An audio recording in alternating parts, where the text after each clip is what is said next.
Good evening. This is Saturday, the 20th of February, the Saturday before the first Sunday in Lent. I think we're all aware that Lent is often a time where we give things up.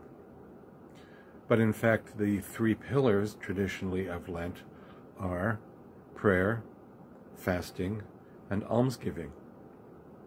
St. Matthew's is really very good at almsgiving and doing good works. I don't think anybody would argue with that. We're also not bad at praying, but I bet fasting is not one of our favorite activities. Traditionally, people like to say they're giving something up for Lent. And in itself, that is not a bad idea. However, I'm constantly reminded every year at this time about a conference given at St. Anselm's Abbey, where I was a monk, where the abbot said, give up something if you like, but if it turns you into an utter grump, you're not pleasing God, and you're certainly not making life with you any easier. So giving up is not the point. I'd like to spend a few minutes with you this evening talking about fasting. The next couple of weeks we'll talk about prayer and almsgiving. Fasting is a discipline that is common to most religions across the world and across time.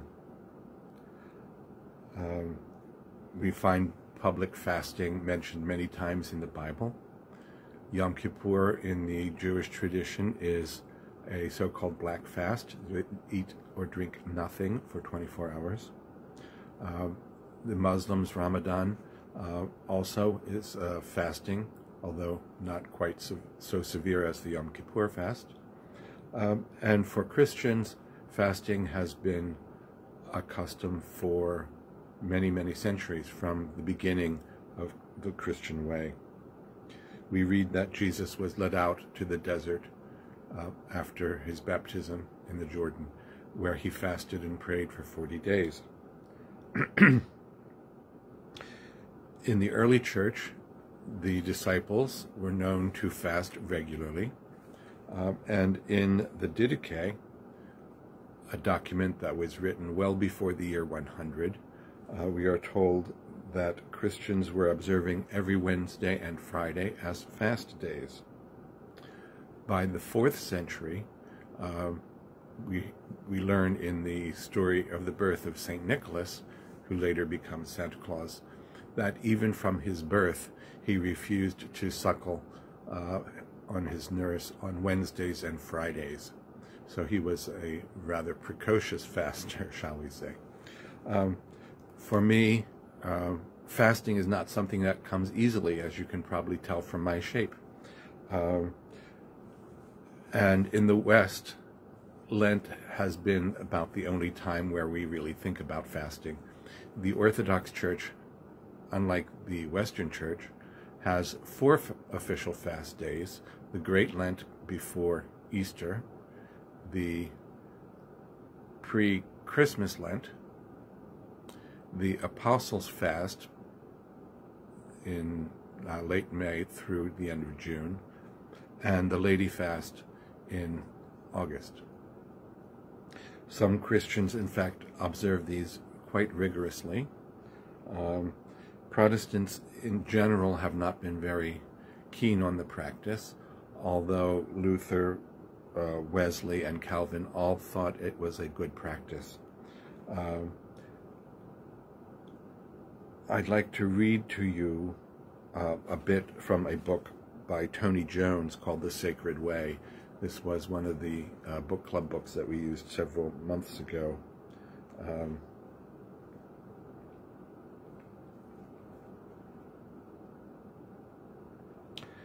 This is on page 164. Exhibiting self-control and abiding by self-imposed limits are notions antithetical to our consumer-driven culture.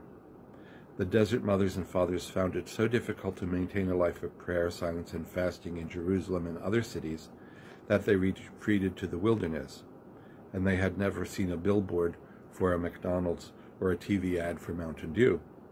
There can be no denying that we live in a world that promotes gluttony and consumption, and the almost weekly news stories and medical reports on America's expanding waistline corroborates our weakness in this area.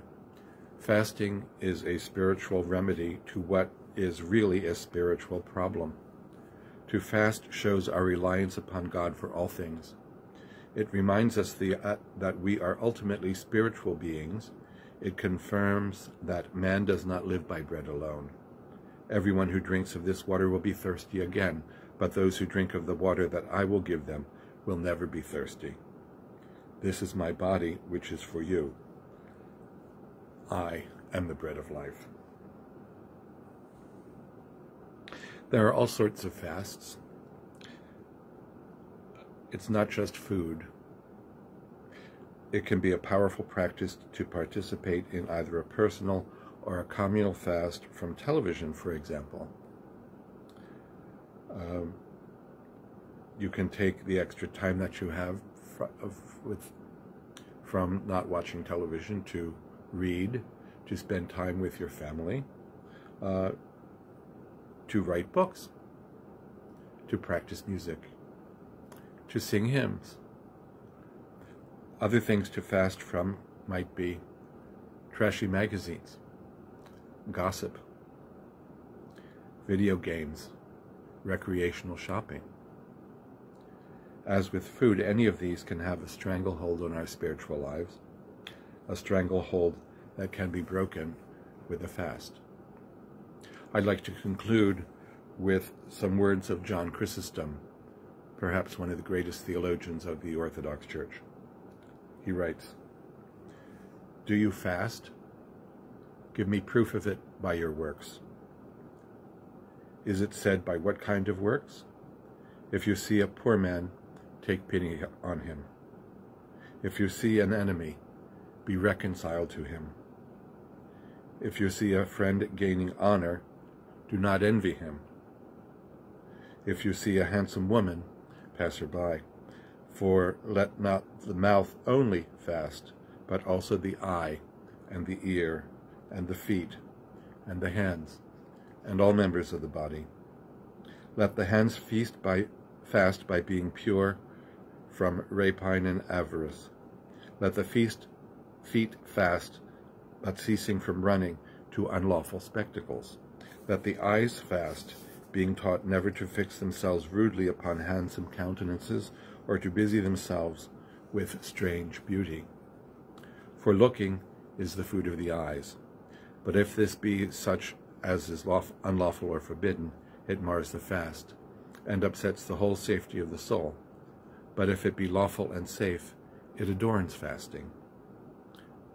For it would be among things the most absurd to abstain from lawful food because of the fast, but with the eyes to touch even what is forbidden. Do you not eat meat? Feed not upon lasciviousness by means of the eyes. Let the ear fast also.